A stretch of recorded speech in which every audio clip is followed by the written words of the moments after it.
မွန်ပြည်နယ်အတွင်းရှိဟိုတယ်နဲ့ခီးသွွားလုပ်ငန်းများစနစ်တကျရေရှည်ဖွံ့ဖြိုးတိုးတက်ရေးအတွက်မတ်လ19ရက်မွန်းလွဲပိုင်းကဟိုတယ်နဲ့ခီးသွွားလာရေးဝန်ကြီးဌာနဒုတိယဝန်ကြီးဦးဖြိုးစောစိုးဟာမွန်ပြည်နယ်ဟိုတယ်နဲ့ခီးသွွားညွှန်ကြားမှုဦးစီးဌာနမော်လမြိုင်ရုံးမှဝန်ထမ်းများဟိုတယ်နဲ့ခီးသွွားအသင်းဖွဲ့များမှတာဝန်ရှိပုဂ္ဂိုလ်များနဲ့တွေ့ဆုံပြီးပြည်내အတွင်းရှိခီးသွွားလုပ်ငန်းများဖွံ့ဖြိုးတိုးတက်စေရေးအကောင့်ထဲပေါ်ဆောင်ရွက်ရမှာရင်းနဲ့ဆက်ဆက်တဲ့ MSME လုပ်ငန်းများကိုပါဖွံ့ဖြိုးတိုးတက်လာရေးဆောင်ရွက်ကြရန်လိုအပ်ပါကြောင်း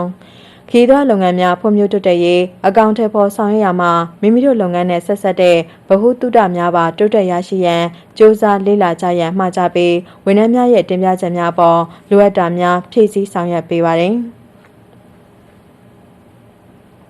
ဆက်လက်ပြီးဒုတိယဝန်ကြီးဟာဟိုတယ်နဲ့ခီးသွွားညွှန်ကြားမှုဦးစီးဌာနပြည်내ရုံးအစာအုပ်တဲ့စောက်လုပ်နေမှုအခြေအနေများဆောင်ရွက်ပြီးစီးမှုအခြေအနေများကိုကြည့်ရှုစစ်ဆေးပြီးလိုအပ်တာများမှာကြားခဲ့ကြောင်းသိရှိရပါတယ်ရှင်။